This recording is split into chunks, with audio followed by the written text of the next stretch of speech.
మన ముకుందాలో లాంగ్ హారాల పండుగ నవంబర్ 8 నుంచి 16 వరకు ఫ్లాట్ 9.99% VAతో వివరాలకు సంప్రదించండి. నమస్కారం. కార్తీక పురాణం 24వ రోజు పారాయణలోకి వచ్చాం. అత్రి మునీశ్వరుడు అగస్త్య మహాముని వారిద్దరి యొక్క సంవాదాన్ని వశిష్ఠ మహర్షి జనకరాజర్షికి చెప్తున్నారు కదా. అయితే ఇందులో అత్రి మహాముని ఏం చెప్తారో చూడండి. అగస్త్య మునీంద్ర, నీకు కార్తీక వ్రతమందు హరిభక్తి యందును ఆసక్తి ఉంది కాబట్టి కార్తీక మహాత్మ్యాన్ని ఇంకా చెప్తాను, విను. సావధానంగా వింటే కనుక పాపాలు నశింపజేసేంత శక్తి కలిగింది ఈ పురాణం అని చెప్పి చెప్తున్నారు. కార్తీక మాసంలో శుక్ల ద్వాదశి హరిబోధిని. ఈ ద్వాదశి సమస్త తీర్థస్నాన ఫలితాలని ఇస్తుంది. మనం చెప్పుకుంటాం కదా, కార్తీక శుద్ధ ద్వాదశి ఏమంటారు దాన్ని, ఉత్థాన ఏకాదశి అని చెప్తాం. హరి నిద్రలో ఉన్నటువంటి చాతుర్మాస్య దీక్షలో ఉన్న వాళ్ళందరూ కూడా ఈ దీక్ష విడిచిపెడతారు.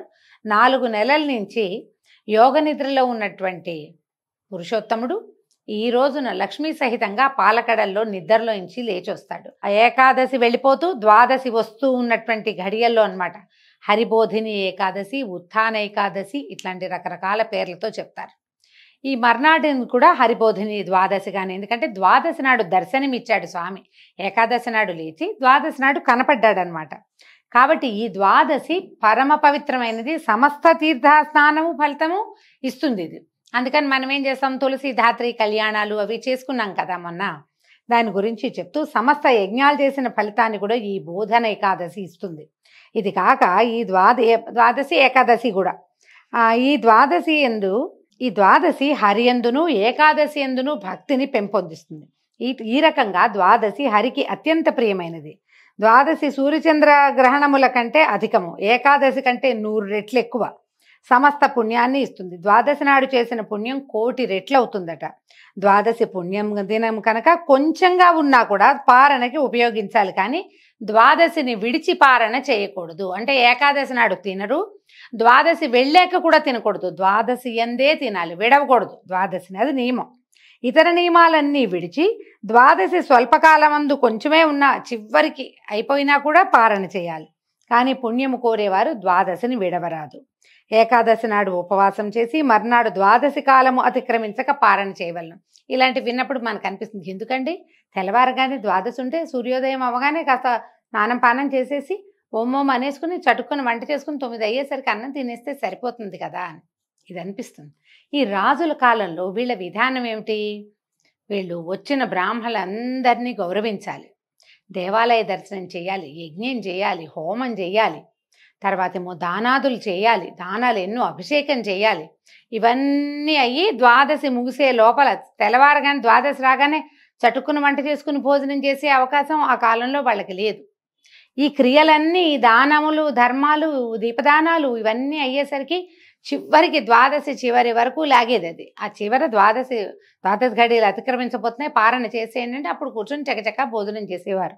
ఈ అంబరీషోపాఖ్యానం అలా చెప్పబడింది అనమాట. ఈ విషయం తెలిసి పూర్వమందు పరమభాగవతోత్తముడైనటువంటి అంబరీష మహారాజు పారణకి ద్వాదశిని విడవలేదు. అంబరీష మహారాజు ఒకప్పుడు ఏకాదశి రోజున ఉపవాసం చేసి మరునాడు ద్వాదశి స్వల్పంగా ఉండటని తెలుసుకొని ఆలోగా పారణ చేద్దామని అనుకున్నాడు. ఘడియలే తక్కువ ఉన్నాయన్నమాట. ఏకాదశి పెద్దదొచ్చి త్రయోదశి కూడా పెద్దదొస్తే అప్పుడప్పుడు కొన్ని తిథులు కురచవుతాయి, చిన్నవవుతాయి. ఈయన ఏ రోజు ఏ ఏకాదశికి ఉపవాసం ఉన్నాడో ఆ మర్నాడు ద్వాదశి చిన్నది, ఈయన క్రియలన్నీ అవడానికి సమయం పడుతుంది.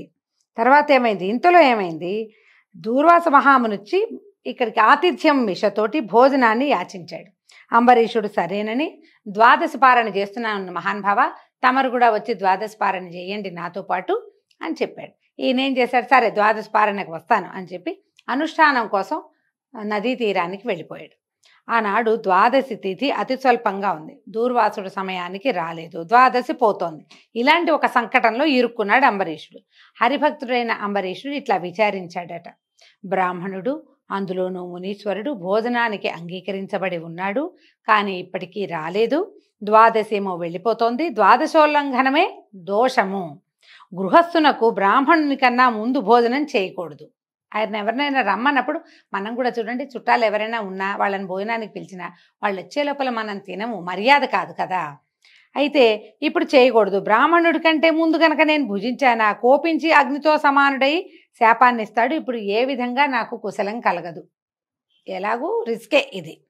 ఉపవాసం అందు ఎట్లు ఏకాదశిని విడవరాదో అట్లే పారణ యందు ద్వాదశిని విడువరాదు.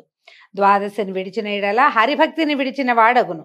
ఏకాదశి నాడు ఉపవాసం చేయక ఏ దోషానికి పాత్రుడవుతాడో, ఒకవేళ ఉపవాసం చేయకపోతే ఎలాంటి దోషమో, ద్వాదశిని విడిచి పారణ చేసినా అలాంటి దోషమే వస్తుంది. కాబట్టి పైగా ఇలా పారణ గనక అతిక్రమిస్తే 12 ఉపవాసాల ఫలితం పోగొట్టుకుంటాడట. హరివాసరము పుణ్యదినము గాన విడువరాదు. దాన్ని విడిస్తే పురుషునకు పుణ్య సంచయము చేకూరదు. అనేక జన్మములందు చేసిన పుణ్యము హరివాసరము విడిచిన ఎడల నశించును. దీనివల్ల జరిగే పాపానికి అంటే పోగొట్టుకునే పుణ్యానికి మితి లేదు, వచ్చే పాపానికి నివృత్తి లేదు. ఇప్పుడు ఏం చేయాలి? దీన్ని కనుక విడిచిపెడితే హరిభక్తిని విడిచిపెట్టినట్టే. కాబట్టి హరిభక్తిని విడవటమే నాకు భయము. ఇలాంటి సంకటంలో ఆయన విష్ణువును పోగొట్టుకునే బదులు పారణ చేయటం మంచిది అనుకున్నాడు. బ్రాహ్మణ శాపం వల్ల భయం లేదు, శాపం వల్ల కల్పాంతము దుఃఖం వస్తే రానియి, ద్వాదశిని విడిస్తే ఏకాదశులు కూడా పోతాయి నాకు. కాబట్టి ఇంత ఆలోచించి ఈయన ఏం చేశాడు, ఏమనుకున్నాడు, ఒకవేళ ఆయన వచ్చే లోపలే నేను భోజనం చేసేస్తే దీనివల్ల హరిభక్తి నిలబడుతుంది, ఆ విధంగా హరే నన్ను కాపాడుతాడు, విష్ణువే నన్ను కాపాడగలడని బాగా ఆలోచించుకున్నాడు. ముందు వెనక ఎగదీస్తే గోహత్య, దిగతీస్తే బ్రాహ్మణ హత్య. ఏం చెయ్యాలో తెలియలా, చేయాలనిపించేస్తుంది, భయంగా ఉంది. అప్పుడు వేదవేత్తలైన బ్రాహ్మణుల్ని ఇట్లా అడిగాడు, ఓ బ్రాహ్మణోత్తములారా వినుడు, దూర్వాసుడు భోజనమునకు వచ్చేదనని అనేను, నేను అంగీకరించి తిని ఇప్పటికీ రాలేదు. ద్వాదశి పోతున్నది గనక బ్రాహ్మణుని కంటే పూర్వం భోజనం చేసినందున బ్రాహ్మణాతిక్రమము, ద్వాదశిలో పారణ చేయకపోతే ద్వాదశి అతిక్రమణము కలుగుతుంది కనుక మీరు బలాబలాలు విచారించి ఏదైనా ఒక ఉత్తమ మార్గాన్ని తెలియజేయండి అని అడిగాడు. వీళ్ళంతా బాగా ఆలోచించారు బ్రాహ్మణులు. ధర్మబుద్ధితో ద్వాదశి యొక్క గొప్ప, ఆ తర్వాత ఏమో అతిథిగా వచ్చిన బ్రాహ్మణు యొక్క గౌరవ లాఘవం, వీటిని ఆలోచించారు. బ్రాహ్మణులు ఏమంటున్నారంటే, సమస్త భూతముల యందు ఉంటే ప్రాణుల యందు అగ్నిరూపుడైన ఈశ్వరుడుండి భక్ష్య భోజ్య చోష్య లేఖ్య రూపంలో అన్నాన్ని భక్షిస్తాడు. మన లోపలే ఉంటాడు. ప్రాణినాం దేహమాశ్రిత అని చెప్తారు భగవద్గీతలో. లోపలే అగ్ని రూపంలో భగవంతుడు ఉంటాడు. ఆయన ఏం చేస్తాడు, మనం వేసిన అన్నాన్ని ఆయన తీసుకుంటాడు. ప్రాణవాయువు వలన జఠరాగ్ని ప్రజ్వలితమవుతుండగా జంతువులు అన్నాన్ని కోరే ఆకలి పుడుతుంది. ఈ లోపల ఉన్న మంట దేనివల్ల వస్తుంది? ప్రాణవాయువు, ఆక్సిజన్ తీసుకుంటాం, దాంతో రేగి ఇంకా ఆకలిస్తూ ఉంటుంది. ప్రాణవాయువు చేత కొట్టబడినటువంటి జఠరాగ్ని సంతాపాన్ని చేయటాన్ని, దాన్ని తగ్గించటాన్ని క్షుత్పి అదే ఎట్లా లోపల మండటాన్ని క్షుత్తు పిపాస అంటారు. ఆకలి దాహము దేనివల్ల వస్తాయి? ఈ ప్రాణవాయువు బాగా లోపల కదలటంతో లోపలున్న అగ్ని రేగి మనకి దాహం వేస్తుంది, ఆకలిస్తుంది. కాబట్టి ప్రాణసహితంగా అగ్ని సర్వం సహా పూజిత అవుతున్నాడు. కాబట్టి సర్వభూతముల యందున్న అగ్నిని నిత్యము పూజించవలను. అందుకనే అన్ని దానాల్లోకి అన్నదానమే అత్యుత్తమమైనదిగా చెప్పబడుతుంది. ఈ ప్రాణుల లోపల ఉన్నటువంటి ఆ జఠరాగ్ని శాంతింపచేస్తేనే, అగ్నిని శాంతింపచేస్తేనే భగవంతుడు శాంతింపబడతాడని. కాబట్టి తన ఇంటికి వచ్చిన తర్వాత వచ్చిన వాడు శూద్రుడు కానీ చండాలుని కానీ అతనిని విడిచి భుజించరాదు. సాక్షాత్ ప్రథమ వర్ణమైన భూసురుణ్ణి విడిచి భుజించరాదని వేరుగా చెప్పవలసిందేముంది? బ్రహ్మ నుంచి జన్మించిన వాడు బ్రాహ్మణుడు. ఈ వచ్చిన దూర్వాసుడు, అందులో మహాముని, ఆయన తినకుండా నువ్వు తినకూడదు. గృహస్థు స్వయంగా అతిథిని పిలిచి అతిథి కంటే తను ముందు భుజిస్తే గనక పరమావమానం అవుతుంది, అది తప్పు. భూసురావమానం చేత ఆయుష్, ఐశ్వర్యము, కీర్తి, ధనము ఇవన్నీ నశించిపోతాయి. అదేమిటి మనసులో ఉండే కోరిక అంటే నీ సంకల్పితం అంతా, నీకేమేమి కావాలో అవన్నీ పోగొట్టుకుంటావు. భూసురులు అందరూ కూడా స్వర్గం ఉండేటువంటి దేవతలతో సమానం అని చెప్తారు. భూసురుడు అంటే బ్రాహ్మణుడు అని చెప్తున్నాడు అనమాట. భూసుర అంటే అదే భూమి యందు ఉన్నటువంటి దైవం అన్నమాట. దేవతల్ని తిరస్కరించుట చేత అంతా నశిస్తుంది. జాతి మాత్రం చేతనే భూసురులు దేవతలతో సమానులు. ఈ దూర్వాసుడేమో తపోవంతుడు కాబట్టి ఈయన విషయం ఇక చెప్పేదే లేదు. కాబట్టి ఈ భూసురుడు కోపం చేయకపోయినా భూసురుని కంటే ముందు ఆయన ఒప్పుకున్నా కూడా నువ్వు ఆయన కంటే ముందు తినకూడదు, పర్వాలేదు మీరు తినేయండి, మీరు కానివ్వండి అంటారు. అలా కూడా తినకూడదట. ఈయన వస్తానని చెప్పి రాకపోవడం చాలా అన్యాయం. ఈయన ఎందుకు రావటం లేదు? ద్వాదశి లేదు, దానికి లేదు. ద్వాదశి పారను విడిచిపెడితేనూ పాపమే, ఈ బ్రాహ్మణుడిని విడిచిపెట్టినా పాపమే. కాబట్టి రెండూ సమానంగా ఉన్నాయి. ఇందులో లఘుత్వము గురుత్వం అనేది ఒకటి ఎక్కువ ఒకటి తక్కువ కాదు, రెండూ సమానమే. కాబట్టి మేమేమి చెప్పలేం. ద్వాదశి కాలంలో పారణ చేయకపోతే హరిభక్తి లోపిస్తుంది, పారణ చేస్తే దూర్వాసుడు శపిస్తాడు. ఎట్లాగైనా అనర్థం కాక తప్పదు. అది కొత్తది కాదు అది కొద్దిగా కాదు, అది కొంచెం కాదు, చాలా ఎక్కువే వస్తుంది. కాబట్టి ఇలా బాగా ఆలోచించారు, తెగదగొట్టుకోలేకపోయారనమాట. అందుకని ఏమన్నారు, నీ దారి నువ్వు ఆలోచించుకోమని చెప్తున్నారు.